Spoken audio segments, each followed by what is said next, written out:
Fala pessoal, sejam todos muito bem-vindos a mais um episódio do Papo de Fungo.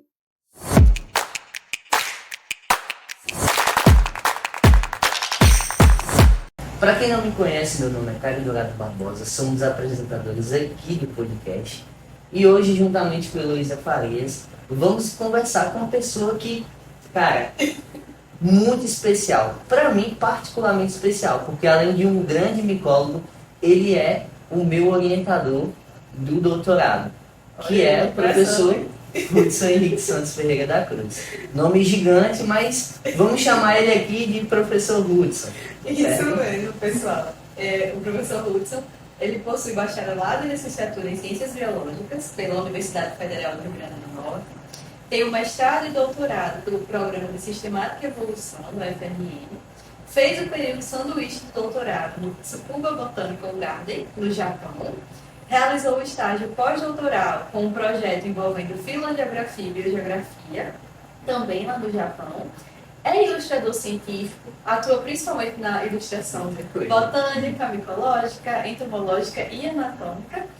E atua na área de sistemática, taxonomia e biogeografia de fungos gasteroides de domínios vegetacionais do Nordeste brasileiro. E atualmente é professor das disciplinas de sistemática, taxonomia e biogeografia de micro-organismos na Universidade Federal do Oeste da Bahia, que é onde estamos hoje. Então, professor Hudson, é um prazer recebê-lo aqui no Papo de Fundo para conversar um pouco sobre a sua história. Um prazer é meu estar sendo convidado para participar desse podcast, um projeto aí maravilhoso.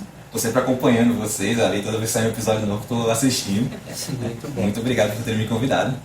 E aí, professor, vamos começar do início. Eita! Você sempre quis trabalhar com fungos ou eventualmente ali encontrou esse reino? Como foi? Assim, eu sempre quis biologia. Fungo um negócio meu depois. Eu, na época era vestibular, né, para entrar na graduação, e eu tentei durante 3 anos. Eu queria efetivamente biologia, bacharelado. Tinha um certo percalço ali com a física, com a química, coisas do ensino médio normal.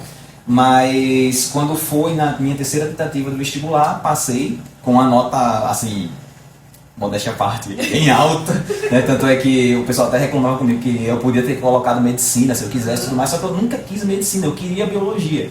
E quando eu quis entrar na biologia, eu queria trabalhar com comportamento animal. Aí eu fiz, tá, beleza. Vou entrar ali, trabalhar com comportamento animal, vou falar com os professores que trabalham com isso na UFRN. E quando eu cheguei lá para conversar com o professor, logo de cara ele disse, olha, você está no primeiro período, você não pagou a disciplina de comportamento animal, e na época, na grade, não sei se ainda está desse jeito na grade, mas na época era no 8º período, então tipo, era uma última disciplina praticamente do curso. E eu fiquei, tá, e o que é que eu posso fazer então no laboratório de comportamento animal? Eu fiz, lavar vidraria, acompanhar os experimentos do pessoal que tá lá e... Frustrante demais. Eu, tá, ok, tudo bem, foi seguindo o curso. Quando chegou no segundo período, tive aula com uma professora substituta, que hoje é professora da UFBA, né, a professora Bianca Denise. Então, Bianca na época estava sendo substituta, porque o orientador de Bianca era diretor do departamento na época, então, por ser diretor do departamento, eu tinha uma professora substituta no lugar dele, né? Aí ela estava dando aula de fungos, eu já conhecia a Bianca desde pequeno, fazia muito tempo que eu não via a Bianca, aí ela chegou e fez, Hudson, quer dar uma olhada lá no laboratório? Olha aí. Despretensiosamente, fui lá. Na época estava tendo uma disciplina uma disciplina optativa com o pessoal da graduação, justamente sobre fungos gasteroides. Eu fiz, tudo bem, vou acompanhar, vou nessa disciplina para dar uma olhada, o que é que tem ali. E aí entra já o detalhe que, bom, na disciplina, a primeira vez que eu parei numa bancada para ver um fungo, que eu nunca tinha visto na minha frente, de cara eu já dei com o que virou meu xodozinho, né? O Cialis. Então, tipo assim, foi assim, sentar na bancada durante a disciplina optativa, pegar na minha mão com um Cialis. Quando eu segurei o Cialis, eu fiz, pronto, é isso que eu quero. Olha só. Olha que bacana. E, professor, geralmente a gente fala aqui com os entrevistados que sempre tem um professor durante a escola que incentiva, tipo, a querer biologia. Aconteceu isso com você ou foi só um querer mesmo, desde cedo? Aconteceu, mas eu digo que foi 2 professores, na verdade. Teve um da biologia, que agora de cabeça realmente eu não vou conseguir lembrar, eu terminei o ensino médio já faz 20 anos, né? Então tipo, já faz muito tempo. Então, teve um professor de biologia que realmente me impactou para seguir para a área da biologia, só que ele gostava muito de zoologia, e isso foi que me direcionou para a parte de comportamento animal. Sim. E tinha um professor de literatura. Tá? Então, esse professor de literatura também, ele não empolgava só para a parte do estudo, mas para o conhecimento em geral. Toda vez que tinha uma aula dele, ele colocava uma frase de motivação no quadro, e isso ia me motivando. Terminava a aula, ele ficava na porta da sala esperando o pessoal sair para poder abraçar um por um. Bacana. E isso aí deu uma instiga assim, não, eu quero ser assim, de uma área que vá mais para a parte acadêmica, não queria ser professor. Tá? Então, esse disso aí eu não queria ser professor mesmo, tanto é que eu entrei pelo bacharelado na biologia. E eu fiquei curioso agora. Você chegou a ver sobre fungos no ensino médio? Assim, muito por cima e basicamente nas revisões do terceiro ano, quando já era para o vestibular. Porque na época normal que deveria estar vendo fungos ali no segundo ano, eu acho. Segundo ano, mais ou menos. Eu não vi fungos. Literalmente nada. Conheceu de fato na graduação. Né, biologia e se apaixonou. Toquei no Ciatos, já foi. Então, você falou aí de Ciatos, né? E aí nós sabemos que você trabalha com fungos gasteróides. Então, para quem está em casa, né, e não sabe muito bem quem são esses fungos, explica pra gente, pra eles, o que são esses fungos gasteróides e a importância deles na natureza. Que danado. Que danado é gasteróide, né? Bom, eu tenho uma frasezinha bem típica que eu digo que gasteróide é o fungo que gosta da bagunça, né? Gasteróide, ele gosta de estar em ambiente onde geralmente tem um pouco de antropização. Gasteróide não é aquele tipo de fungo que vai crescer numa área totalmente bem preservada. Abra um parênteses, não é indicando que tipo assim, uma floresta preservada não teria gasteróides. Mas, obrigatoriamente, um fungo gasteróide ele vai estar crescendo associado ali com uma planta que geralmente pode ser uma planta exótica. Às vezes ele vai estar crescendo já em restos de madeira depois que uma árvore caiu. Então, como o gasteróide está muito associado com decomposição de matéria orgânica, isso é um dos principais motivos que eles estão ali no ambiente, isso faz com que eles estejam realmente crescendo em áreas que tenha pelo menos alguma perturbação, né? Já aconteceu, por exemplo, uma vez, eu estava fazendo uma coleta em Bahia Formosa. E tinha uma árvore gigantesca lá e tudo mais, e teve uma época que simplesmente a gente não encontrava muito gasteróide na proximidade dessa árvore, e período de chuva muito forte, um raio caiu e partiu a árvore inteira. Quando a gente foi lá, estava lá a clareira enorme, na borda da clareira, um monte de gasteróide crescendo. Justamente nessa área um pouco mais movimentada. Não é que, lógico, não é uma área totalmente antropizada, mas pelo menos um pouquinho movimentada, porque eles não são aqueles primeiros que vão chegar a decompor. Né? Gasteróide nunca vai estar iniciando uma decomposição. O gasteróide ele sempre vem depois que algum outro fungo já começou a decomposição, a madeira já começou a ficar ali um pouquinho mais mole. Ele não é que nem uma orelha de pau, que já pega ali uma madeira mais rígida e começa a fazer decomposição. Ele já vai um pouquinho posterior. Né? E quem seriam então os fungos gasteróides? Basicamente seria o seguinte: fungos gasteróides são aqueles que, durante o processo evolutivo, eles acabaram perdendo a possibilidade de fazer a dispersão de maneira ativa. Cogumelos, no geral, eles têm essa dispersão de maneira ativa, e durante um processo que a gente chama de gasteromicetização, que é um processo que, até pelos estudos que estão acontecendo recentemente, eles indicam que é um processo que ele não tem retorno. Então, as linhagens evolutivas que entraram no processo de gasteromicetização, elas não conseguem retornar para a forma que seria a forma agaricoide, que seria a forma mais próxima a um cogumelo. Então, eles, como perderam essa dispersão ativa, eles tiveram que criar estratégias para dispersar os esporos de maneira passiva. O que foi que aconteceu? Ele precisa de alguma coisa. De alguma coisa externa que ataque ele ali diretamente, né? Então, pingo de chuva, um animal pisoteando, um vento que bate ali e sai arrastando ele, um pouquinho de água da chuva vai criando um riachinho dentro da floresta, pega num desses corpos de frutificação, sai bolando e vai quebrando a porção externa dele. Então, todos os gasteróides eles precisam de uma motivação externa, né? Uma força externa para fazer com que ele tenha a dispersão, porque eles perderam esse processo de dispersão. E para garantir que ele tenha integridade, ele constrói todas as suas estruturas reprodutivas internamente ao seu corpo de frutificação. Porque se ele justamente construísse do lado de fora, ele acabaria perdendo esses esporos, essas estruturas reprodutivas de maneira muito simples, e acabava que ele não ia conseguir se dispersar antes de estar com os esporos maduros. Então ele colocou tudo para dentro do fungo, por isso o nome gástero, né, que é como se fosse estômago. Né? Então ele coloca tudo para dentro do fungo, fica tudo ali recoberto por uma estrutura que a gente chama de perídio. E aí, quando está tudo maduro, é que ele parte do processo de dispersão por uma força externa, não por uma força que ele mesmo tenha. É sempre externamente. Bacana. Os gasteróides são incríveis. E são diferentes dos cogumelos, né? Tem formas variadas também, né? Pessoal, Bastante. que a gente também fala muito dos micro, que a gente não consegue ver, mas esses a gente consegue ver e são muito bonitos. Consegue ver, assim, os que a gente tá. Ah. Assim, vamos lá pelos tamanhos, né? Porque, assim, como a gente está falando de macrofungo, é bem comum que a gente encontre realmente formas bem grandes, né? Eu vou pegar aí, por exemplo, clátulos, que a gente consegue ter clátulos de 1 palmo de altura, podaxis, até Uns 30 centímetros ou mais, uns 30 dependendo. centímetros. A gente encontrou um grandão assim na sexta-feira, né? Então, podaxis pode ficar bem grande, dependendo da situação. O podaxis é interessante porque o podaxis é um fungo que ele cresce em ambiente mais seco, né? É um dos poucos fungos gasteróides que a gente encontra também crescendo em ambientes mais desérticos, né? Tem uma calvácea também que cresce em ambiente desértico, um outro gênero de gasteróide. Sim. Mas é legal porque a gente tem esses tamanhos grandões, mas a gente também tem tamanhos muito miudinhos, né? Pronto, o Ciatis, que é o que eu trabalho, ele vai ali no máximo estourando 2 centímetros. No máximo. E aí, imagina, no meio de uma chuva, na floresta que a gente vai coletar, período chuvoso. Tá lá, no meio da floresta, tudo molhado, o folhiço lá molhado, ele já tem uma cor marrom. Parece Então, substrato. parece substrato, você não consegue ver, mas eu tenho uma estratégia. Isso aí já vai. Conta pra gente. Vamos contar aqui pra galera que Pra tá quem assistindo. está trabalhando com ciatos, fique ligado. Estratégiazinha muito boa, uso desde quando eu comecei a realmente trabalhar assim com ciatos de coletar na natureza. Quando está no período de chuva, a tacinha, né, do ciatos, o corpo de frutificação dele, ele acaba juntando um pouquinho de água. Então, na hora que vocês estiverem andando no meio do mato, tô observando ali um substrato que possivelmente tenha ciatos, tá? Então tá ali um monte de folhice, umas madeiras bem mais amolecidas. Passa à vista uma angulação que você consiga ver um pouquinho do reflexo da luz. É muito fácil de você notar um reflexo em cima do copinho, porque a folha, como ela tem uma área maior, né? A água ela não empoça tanto em cima da folha, mas como o copinho ele está numa areazinha menor, fica aquela pocinha de água ali dentro. Quando você vira o seu ângulo de visão, que pega no reflexo, você vê, opa, ali.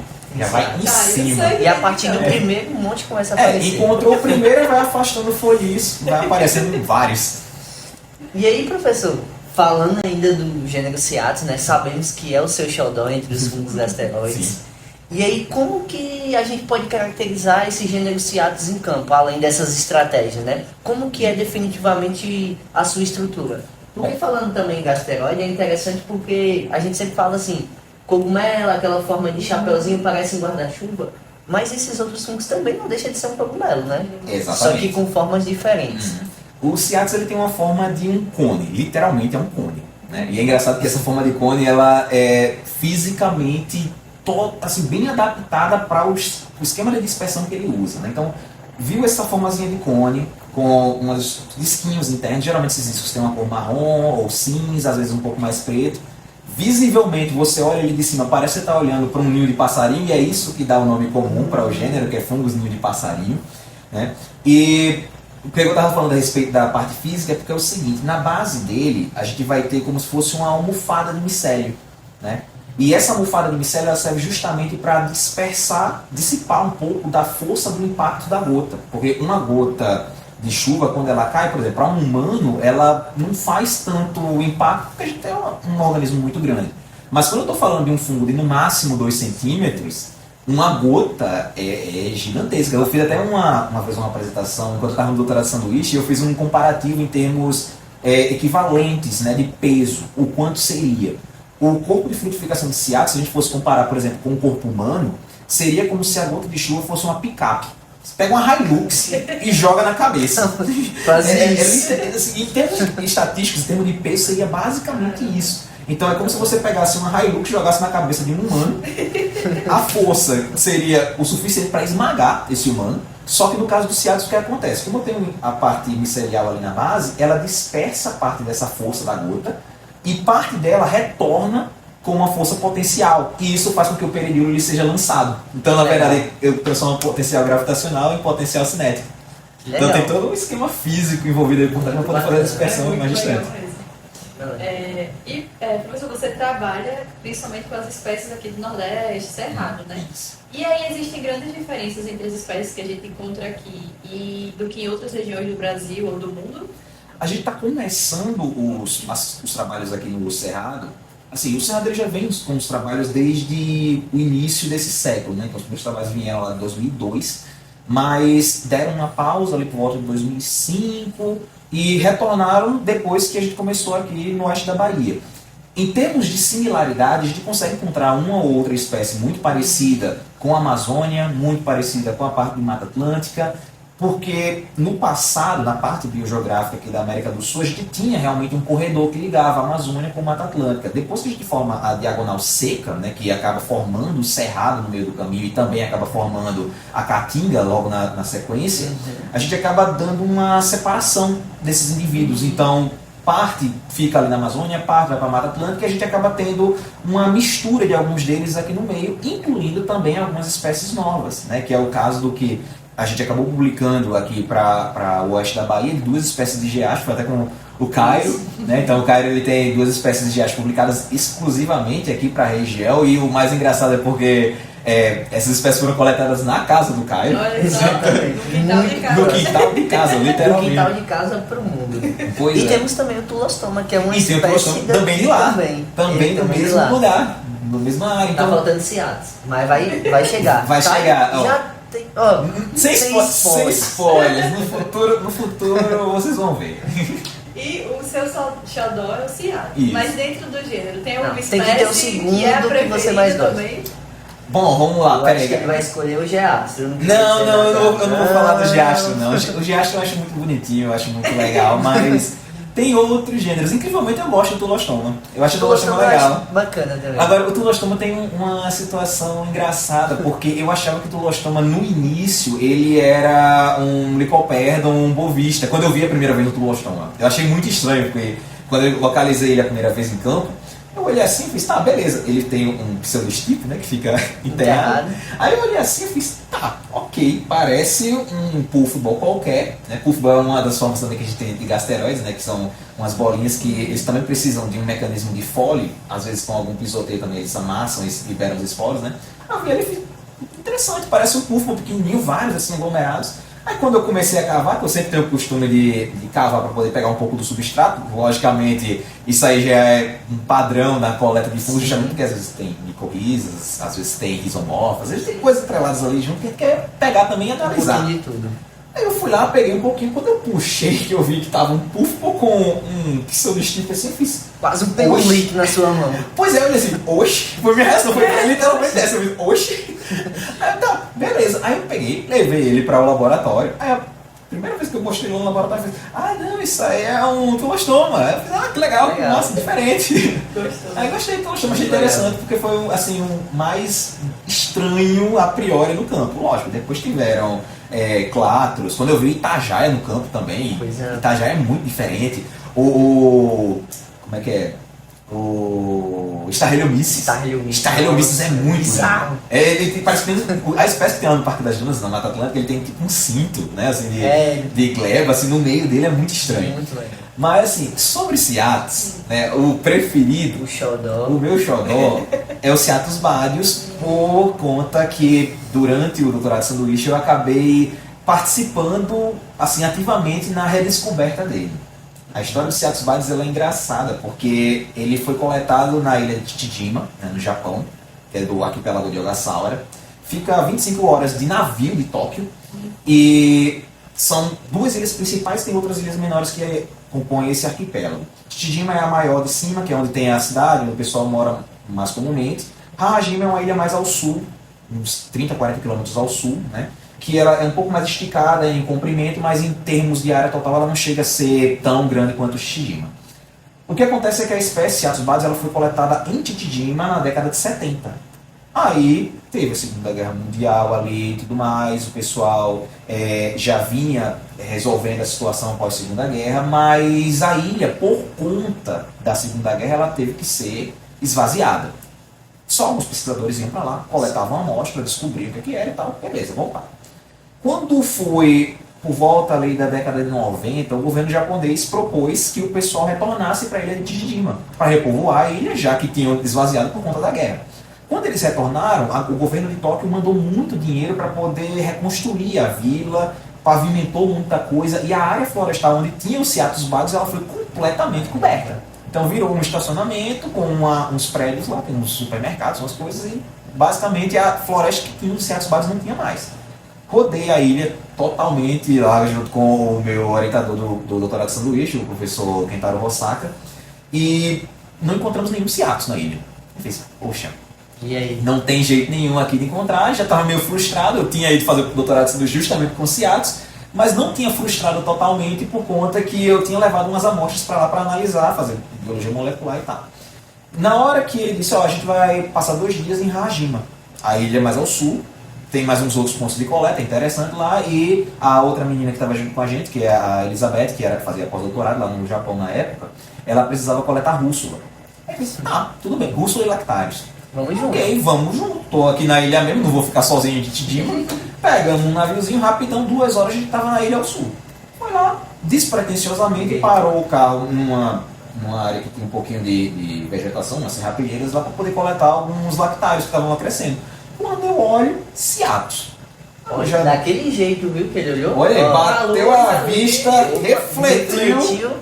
Top, tá no ponto. Olhei, peguei o Seatos, rapidamente olhei ali e fiz, pô, parece o Badius, mas meio estranho porque estava na ilha mais ao sul, não fazia ideia se era realmente o Badius. Levei pro laboratório, né? Não sabia onde é que estava o tipo, isso é uma coisa interessante. Né? É até legal que tem esse banner aqui, que isso aqui foi da época pré-doutorado. Eu tinha feito uma revisão geral a respeito de nomenclaturas de Seatos que eram válidas. Né? Então, todos os nomes que estavam válidos, eu tinha uma tabela indicando onde é que estava cada um dos tipos, porque eu saí pesquisando em artigo, catando, aí às vezes eu encontrava um artigo que ele não falava exatamente onde estava o herbário, mas eu sabia que era da coleção, por exemplo, do Tulasne. Aí eu ia lá, beleza, onde é que está a coleção do Tulasne? Está no PC, na França. Eu fiz, mandava mensagem pro PC e procurava saber. E eu fui pesquisando. E demorei um maior tempão para poder montar essa lista. E eu não consegui encontrar informação do Badius. De jeito algum eu encontrei o Badius. Eu fiz, não sei onde é que está o tipo. Quando eu chego no laboratório, que eu faço a análise do material, conversando com o Hosaka, ele diz, olha, eu estava dando uma olhada aqui no banco de dados da coleção do TNS, né, que é a coleção lá de Tsukuba, e eu acho que tem um material aqui que você vai se interessar. Não me diga. O Badius tipo tava lá em Tsukuba. Eu não fazia ideia que ele estava lá. O Osaka não sabia que ele estava lá. A gente descobriu porque foi olhar a listagem e estava lá. Seatos Badius, material tipo, coletado na década de 70, exatamente a amostra que o Kobayashi tinha coletado e fez a descrição do material tipo. 1970. Conseguimos uma coisa legal. Legal. Pegamos o material, levamos ele. Na verdade, 37 foi quando ele propôs o artigo 70 foi quando a ilha foi esvaziada. Caramba. Aí quando a gente chega lá, né, descobriu que a espécie não existia mais, tudo mais, olhei o material lá do Kobayashi. Quando eu vejo o material, eu boto o meu lado a lado. Vi os dois. Eu fiz a mesma coisa. Idêntico. Idêntico. Morfologia totalmente idêntica, tamanho do peridíolo idêntico, que é os disquinhos, né, que ficam dentro. Idêntico, tamanho do esporo, mesma coisa. Batendo tudo. Aí eu, ok. Vamos fazer biologia molecular, né? Peguei o material do Badius tipo, peguei o nosso material. Na hora que eu fiz o nosso material, tudo certo. Peguei o do tipo, não deu material genético. Não aparecia a banda de jeito nenhum. Eu fiz, ok, tudo bem, vamos tentar ver o que pode ser feito. Fez mais alguns outros testes, primers mais internos, tentava pegar uma região menorzinha. Nada de resultado. Tá bom? O que a gente pode fazer então com esse material? A morfologia está batendo, mas a molecular não é do tipo. Eu não posso publicar que é a molecular da espécie tipo, porque não daria certo, né? Aí a gente foi procurando possibilidades e tal, descobriu que a gente poderia epitificar o material. Né? Então o material novo que foi coletado, a gente foi lá e epitificou, seria, no caso, adicionou uma informação extra ao material que seria a espécie do Seatos Badius, né, que foi justamente a informação genética. E aí o material coletado em 2015, ele acabou virando o epítipo do material do Seatos Badius, e o outro material lá continuou sendo o tipo normal, realmente, o holotipo da amostra. Legal. Aí depois publiquei um artigo dizendo da redescoberta da espécie que estava considerada como extinta, né? E realmente estava, ela estava na lista vermelha do Japão como extinta. E agora não, tá E aí, mais. Japão, Brasil, tem outro país também que já foi encontrado? Assim, o Badius, ele tem uns registros para a China. Pra China. Né? Mas assim, eu não confio. Calma, não, vamos levar essa informação com bem calma, né? Eu não consigo indicar se realmente é um material por um motivo muito simples. Ele não tem a morfologia. Tá? Então, na hora que ele foi descrito como Ciatus badius, ele tinha um material genético que estava lá, indicado que era o Ciatus badius. A morfologia não estava realmente batendo com o badius que seria. E, no fim das contas, eu sempre acabo removendo ele das minhas análises. Porque, como a molecular não está batendo, assim, provavelmente não, na verdade, com certeza, esse material não é o badius, é uma outra espécie. Não está descrito ainda, talvez é um trabalho aí para o futuro de pegar esse material, analisar, mas é certeza absoluta que ele é uma outra espécie que não seja o badius. E para quem não trabalha com Ciatus, eles são muito, muito parecidos. Você olha e fala, é tudo igual. Realmente. Mas tem um detalhe assim, é minucioso, toda a microscopia, a taxonomia tem que ser bem detalhada. Sim. E professor, falando em Japão, a gente sabe que você tem uma jornada muito grande lá, né? Fez o pós-doutorado, o pós-doc, fez o doutorado de sanduíche. E não tem como não falar do Japão. E aí você passou um tempo, né, no Jardim Botânico lá, né, de Tsukuba, que é de Tsukuba Botanical Garden. Conta como foi essa experiência. É diferente trabalhar lá no Japão? Assim, a experiência lá no Japão, em termos acadêmicos, comparado com o Brasil, ela tem prós e contras, né? Vamos começar primeiro pelos contras, que eu acho que são tão poucos que a gente acaba assim, falando muito rapidamente deles. Como eu estou num país estrangeiro que é falando uma língua mais, assim, que ela é bem mais difícil do que a nossa língua materna, com certeza, e muito mais difícil do que o inglês, né? O japonês ali é complicado. Eu tinha muita dificuldade de fazer a comunicação com alguns técnicos, com alguns outros estudantes, mas quando a gente conseguia, assim, nem que fosse com mímica, nem que fosse usando ali minimamente um tradutor, dava para desenrolar um pouco. Então talvez o ponto negativo maior seria esse. O resto é positivo. Barreira linguística. Barreira linguística é o mais complicado. Agora, em termos de estrutura laboratorial, em termos de disponibilidade de reagentes, em termos de projetos aprovados, isso aí eu agradeço muito ao meu orientador que me aceitou lá para fazer o doutorado de sanduíche e que também me aceitou para fazer o pós-doc. A quantidade de projetos aprovados, o professor Rossaca, ele tem um projeto que ele é muito grande, literalmente para sequenciar todos os fungos, e isso não é aleatório o que eu estou falando, o título do projeto é literalmente sequenciando todos os fungos, porque ele entra em campo, ele coleta tudo e ele tem verba para sequenciar tudo que ele coleta. Então ele vai pegando e vai levando. Ah, mas ele manda para algum lugar para sequenciar? Nem isso ele precisa. Pelo projeto ele conseguiu um sequenciador. Então a gente estava lá na sala fazendo a biologia molecular, lá separando material, amplificando tudo mais. Depois que purificava, a técnica sempre dizia, ó, purificou, já coloca no sequenciador, já coloca na plaquinha aqui. Não vai ser para envio não, botou aqui na plaquinha e virou para sequenciador direto. No mesmo local. A gente fazia isso geralmente no período da manhã, né? Tipo, finalizava a purificação, já colocava na plaquinha e almoçar já com ele sequenciando. Final da tarde já pegava lá a placa inteira sequenciada, ia só fazer as análises. Muito mais tranquilo, muito mais prático. Coleta também, assim, então verba para coleta, com disponibilidade de carro do museu. Como não era uma universidade, era tudo relacionado direto com o museu, então o contato era muito com o diretor do museu. Né? E vantagens, o diretor do museu ele trabalhava com algas e líquens. Então ele sempre estava ali junto com a gente, trabalhando com a parte dos fungos, e acabava que falar com ele, a gente falava na hora do almoço, estamos precisando de carro para coleta, para fazer uma coleta lá, não sei onde, lá no Monte Fuji. Beleza, a coleta vai ser em outubro. Beleza, tá liberado, ninguém vai usar o carro não. É muito bom. Era muito mais assim, tranquilo, só vantagem. E, professor, você trabalhou com a parte da biogeografia no pós-doutorado, não sei se já trabalhava, mas teve alguma descoberta que você achou mais interessante, ficou mais impressionado, curioso em relação à biogeografia desses fungos? Não deve.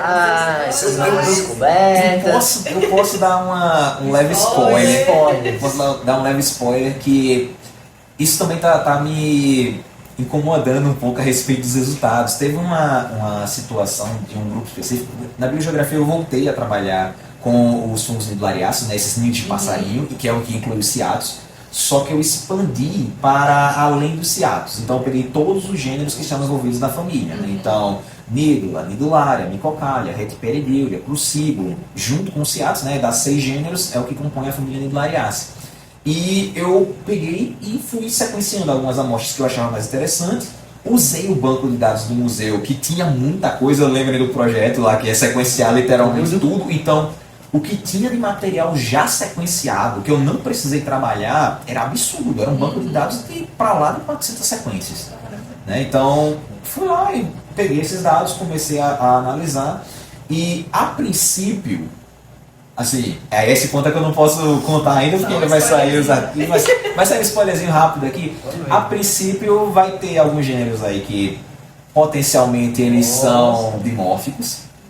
Tipo assim, literalmente, 2 gêneros ali que tem os 2 tipos de formas acontecendo no mesmo clado, sem nenhuma diferenciação, como se eles fossem exatamente a mesma coisa.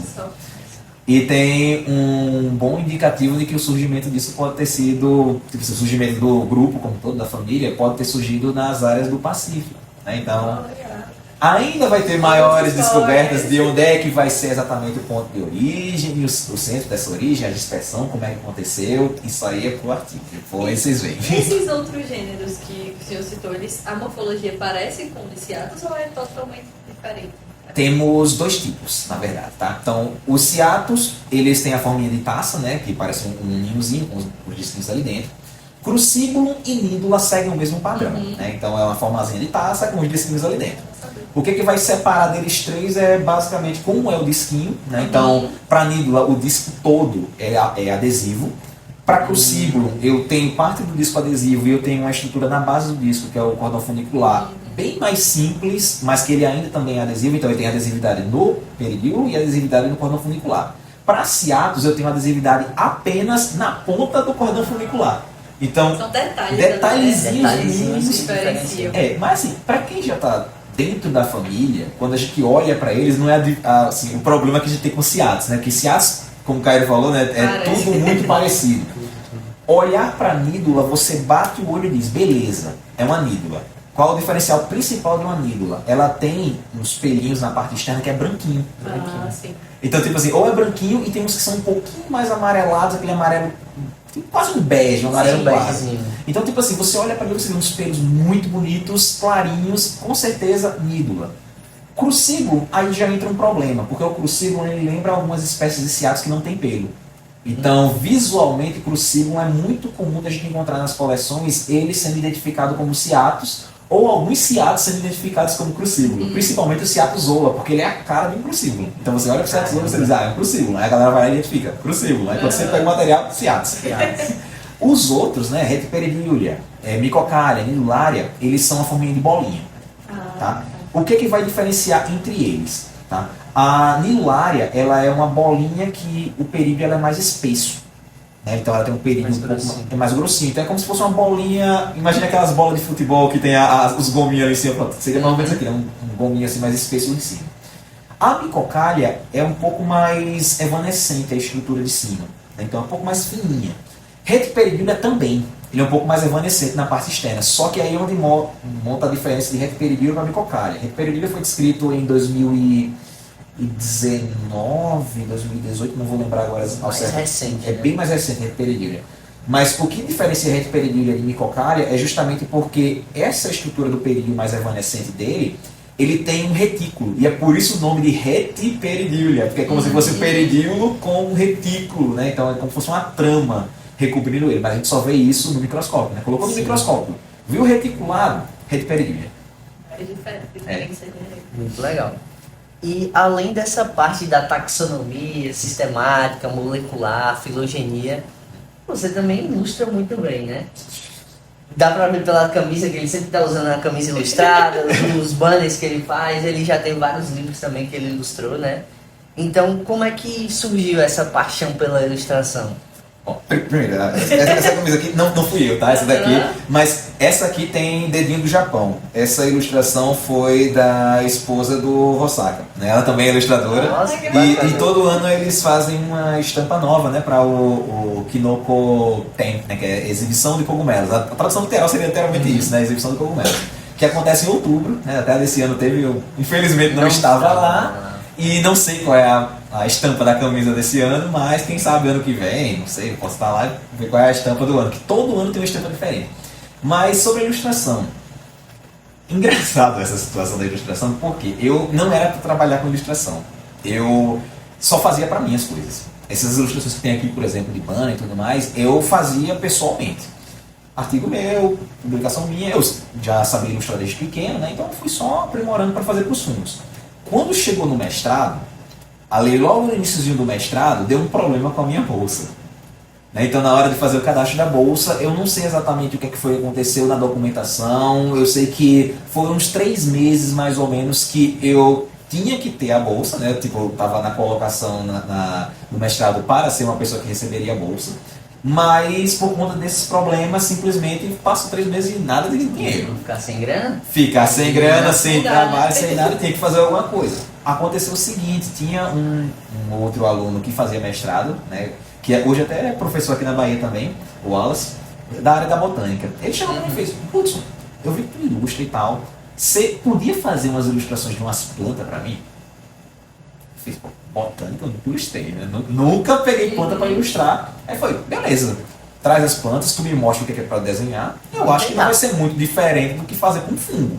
E realmente, assim, tirando as estruturas próprias das plantas, tipo ovário, pecíolo e tudo mais, todas aquelas outras estruturas básicas de planta, que tinha que ver, às vezes tinha um fruto específico, com uma forma específica, com uns pelinhos específicos, mas isso aí eu pedia informação direta para a pessoa. Né? Então eu chegava para o Wallace: olha, eu não sei o que é isso aqui. Ele chegava para mim e dizia: ó, eu quero que você ilustre isso, isso e isso. Eu fiz: cara, mas eu não sei o que é isso, eu não trabalho com planta, eu trabalho com fungo. Aí quando ele me explicava, eu olhava na lupa, aí eu: ok, beleza, agora eu sei o que é. Aí ia lá e ilustrava. Fui ganhando confiança com as plantas. E acabou que o pessoal do herbário da UFRN começou a me procurar. O Hudson ilustra. Hudson ilustra, tal, estamos precisando de ilustração. E isso ainda funciona muito bem para a área de botânica, né? Para a área de micologia, o pessoal já está muito mais tendencioso para fazer pranchas com fotos. Sim, né? é verdade. Só que tem um diferencial muito grande entre você colocar uma foto e colocar uma ilustração, principalmente em termos de foco. Na hora que você vê uma foto, a foto ela está focada em uma certa estrutura, que você tá ali, colocou o foco da câmera, ele pegou aquela estrutura, o resto geralmente está desfocado. A menos que você faça focos diferentes e outras fotos e use um software externo para juntar essas fotos e tirar esse desfoque, vai ficar o foco só numa área. Você consegue ver a estrutura como um todo. Né? Exato. E a ilustração você consegue.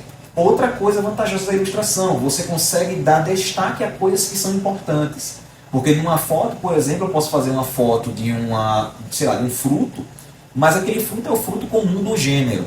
E o detalhe específico daquela espécie seria porque aquele fruto tem um tal detalhe na base que é assim, assim e tal. Na ilustração eu consigo dar um enfoque especificamente para essa estrutura. Então, na ilustração eu tenho um pouquinho mais de controle do que eu estou ilustrando, desenhando, fazendo ali das estruturas. Então, o pessoal da botânica, como tem excessos de informações na planta, às vezes tem muita folha na essicata, e eles querem dar um destaque específico só para a inflorescência, eles ainda partem para a ilustração. Nos fungos, como a gente geralmente coleta um aqui isolado, um outro ali isolado, e as estruturas elas são um pouco mais bem delimitadas, a gente não precisa... É menorzinho também, dá para ver. Aí dá para ver a estrutura toda de uma vez num foco só, né? Com algumas exceções, logicamente, a gente vai ter alguns fungos que tem muito mais detalhes, mas no geral, para fungo, o pessoal está evitando a ilustração. Então, hoje, quando vem, por exemplo, assim, alguma coisa para ilustrar, geralmente é o pessoal da botânica. Quem está em casa escutando já sabe com quem pedir a ilustração. Vamos deixar o e-mail dele, vamos deixar os dados. E eu já faço mapa, então já divulgamos também. Quem quiser, precisando de mapa. Os mapas do Caio são muito bons. É isso aí. Agora, essa questão da ilustração é bem interessante, porque no meu caso, eu trabalho com sons micro, que eu só consigo ver no microscópio. Muitas vezes a gente precisa fazer desenhos para justamente elucidar mais as estruturas.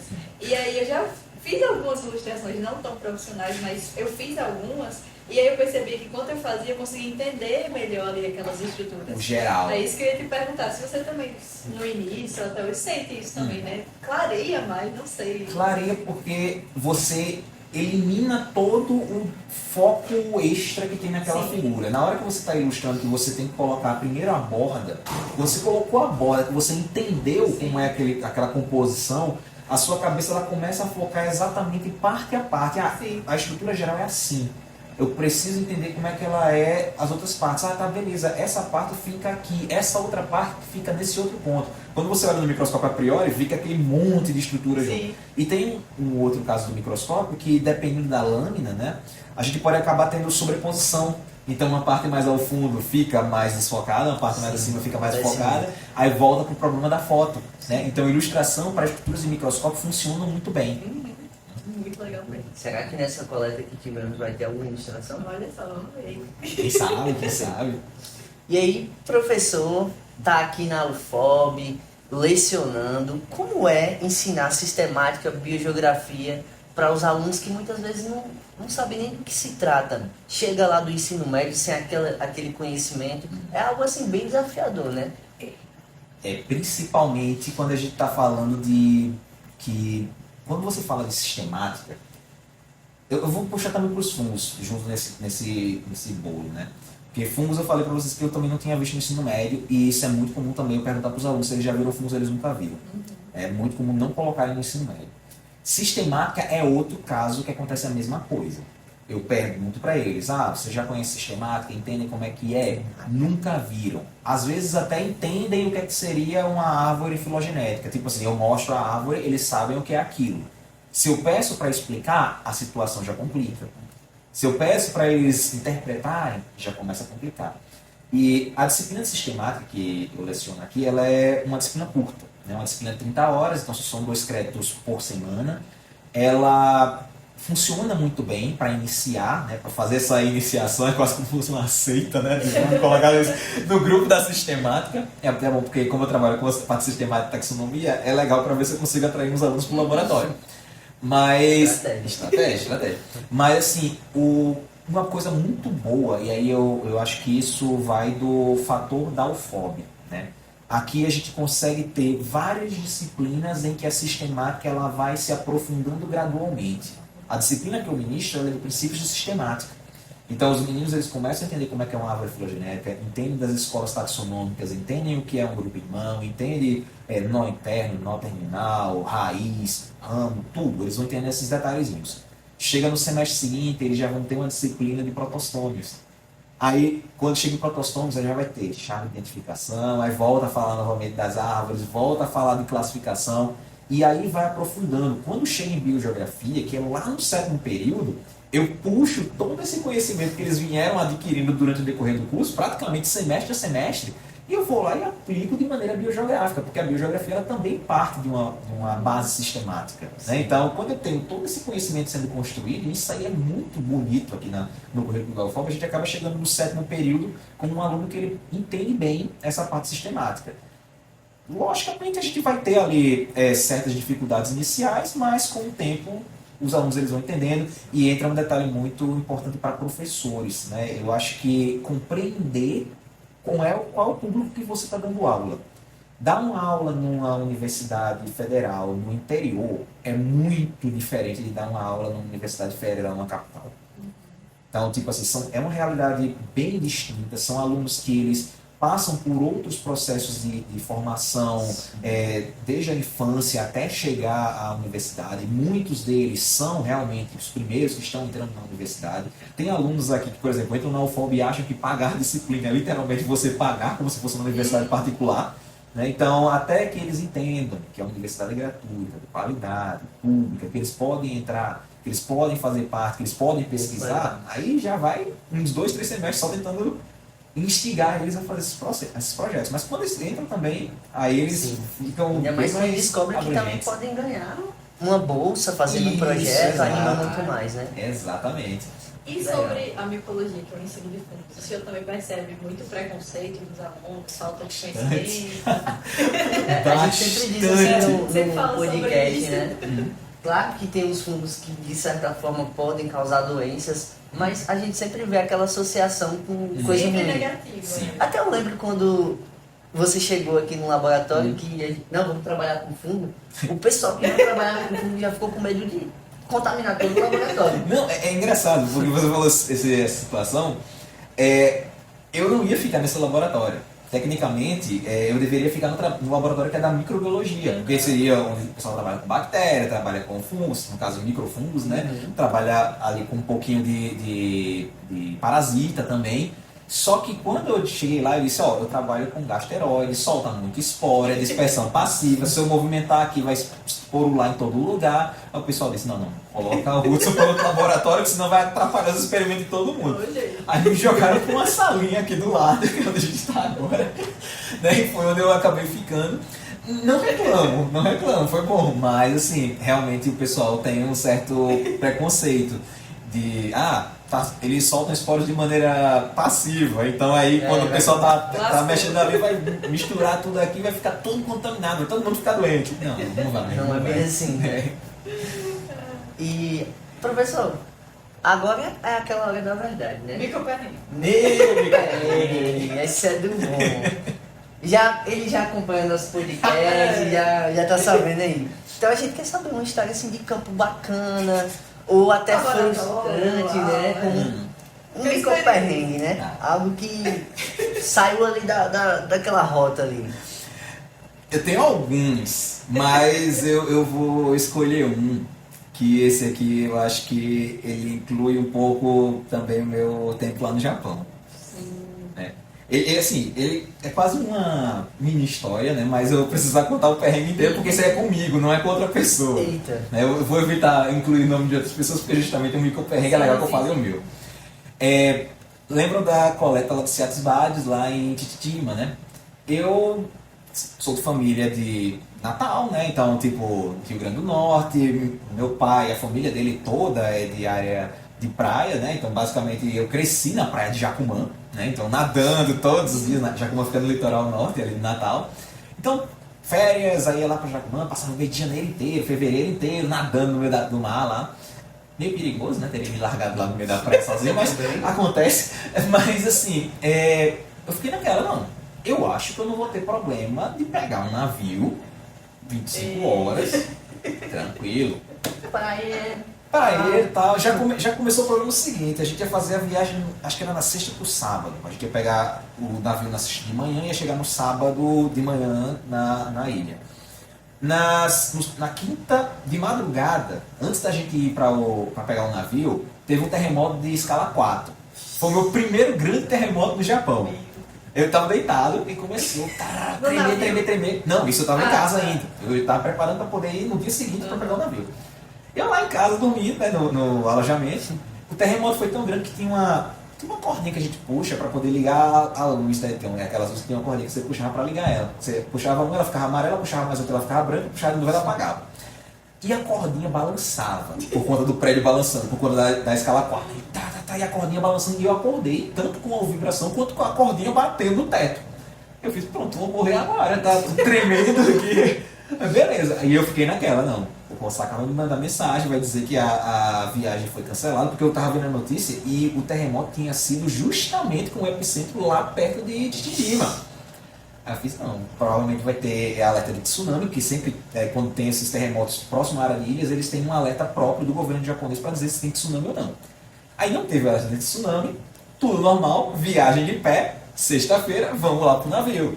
Beleza, não vou tomar nenhum medicamento para enjoo nem nada não, vou lá no navio. Eles enganam meu. Acho que segunda, terceira hora da gente do navio. 20 e poucas horas. Né? De 25 horas. Segunda, terceira hora, a gente tinha acabado de sair da Baía de Tóquio, já estava indo para a direção lá, eu fiquei do lado de fora do navio olhando um pouquinho. Tinha um peixe que ele pula, ele depois fica planando, assim, ele sai da água e fica planando, bem legalzinho, bonitinho ele. Aí começou a bater aquele enjoo, eu fiz, não, eu vou me deitar.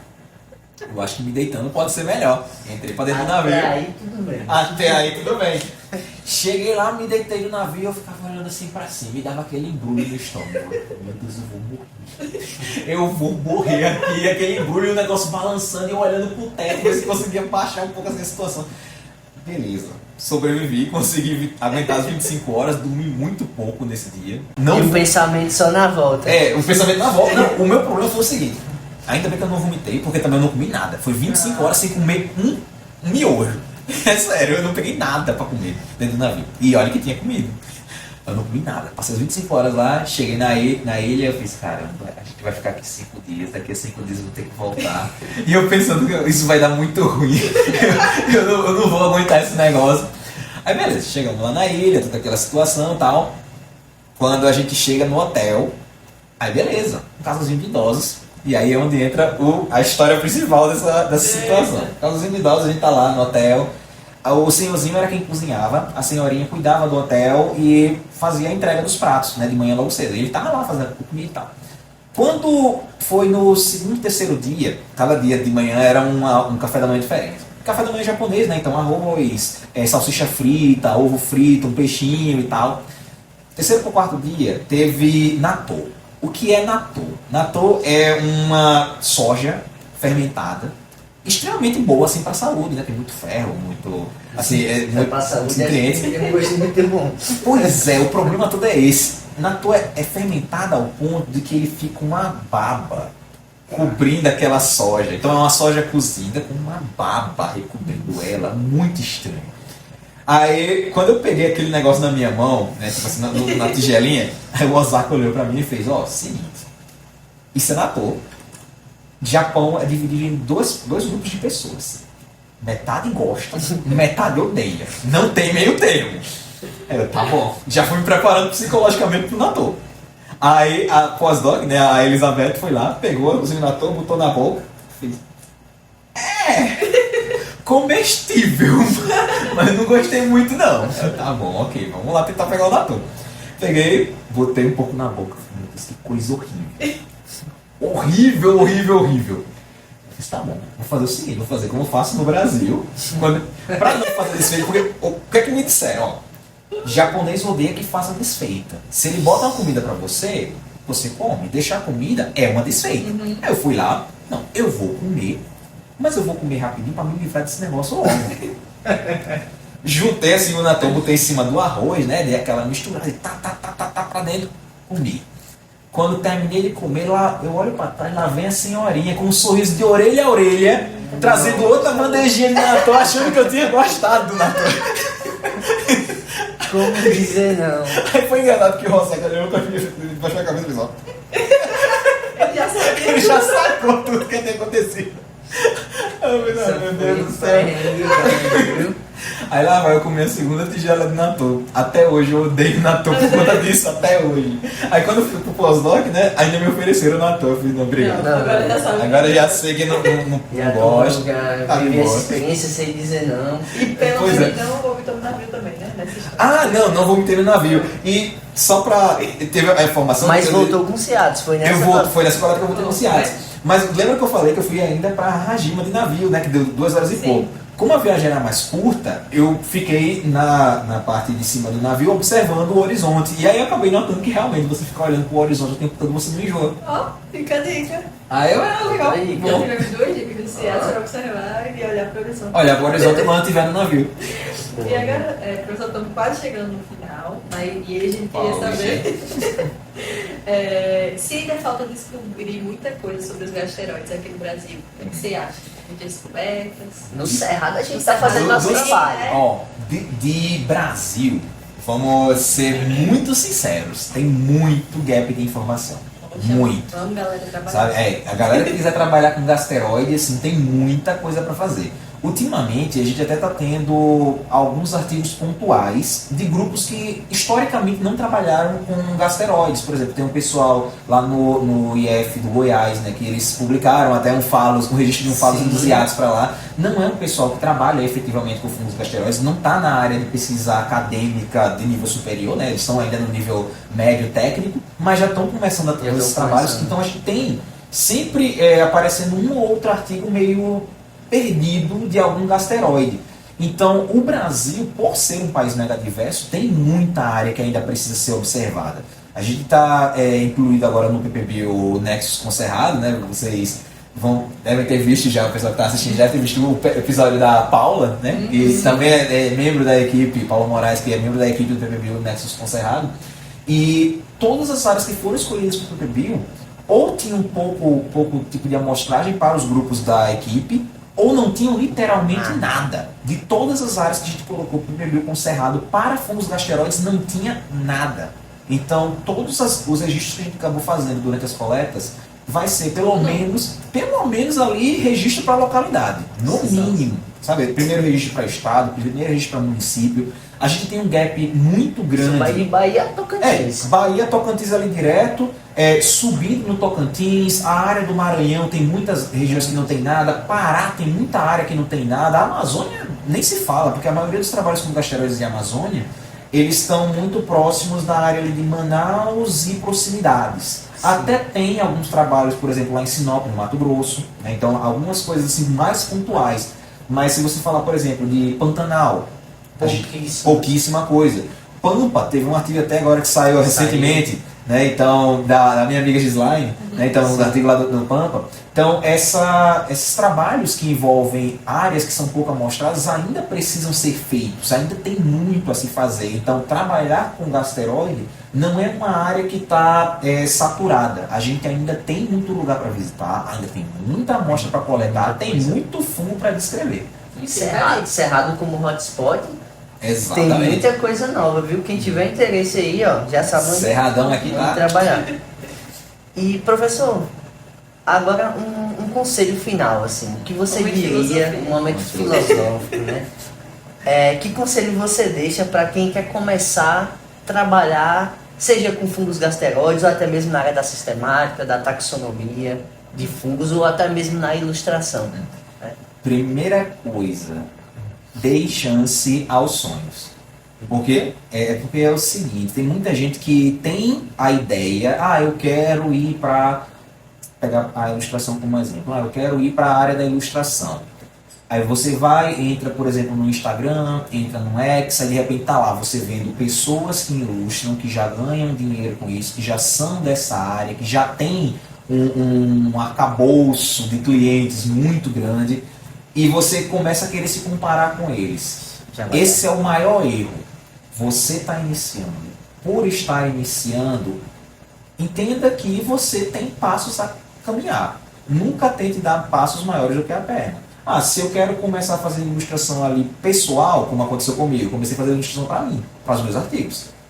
Deu certo, funcionou, o pessoal gostou, começou a aparecer o povo da botânica. O povo da botânica olhou para eles ali e gostou, começou a aparecer o pessoal da entomologia. Gostaram dos trabalhos? O povo da anatomia. Então, é um passo de cada vez. Tempo, né? Leva tempo, a construção. Eu já venho nessa área de ilustração, efetivamente, assim, de maneira mais, vamos dizer, profissional, né, mais direta, de 2010 para cá. Né? Então, aí já vai pelo menos 15 anos. Né? Então, um passo de cada vez. Ninguém nunca vai se tornar um super astro da ilustração, um super procurado de um dia para a noite. Então vai ali aos poucos. Mesma coisa para a taxonomia. Fungos são negligenciados, o pessoal não entende sobre eles e principalmente sobre a taxonomia, confundem muita nomenclatura com outros grupos, né? Principalmente com planta, porque fungo por muito tempo estava classificado dentro de plantas. Né? Às vezes só acham que fungo faz coisa ruim, né? Então vai juntar lá com a parte da microbiologia só com potenciais negativos. Então, até que você entenda, insira na cabeça que não, a gente tem fungos que podem ser potencialmente benéficos. A gente tem fungos que eu posso estar identificando ali para descobrir sobre a diversidade. A gente tem algum fungo que poderia ser utilizado para, sei lá, procurar um medicamento novo que ninguém nunca viu.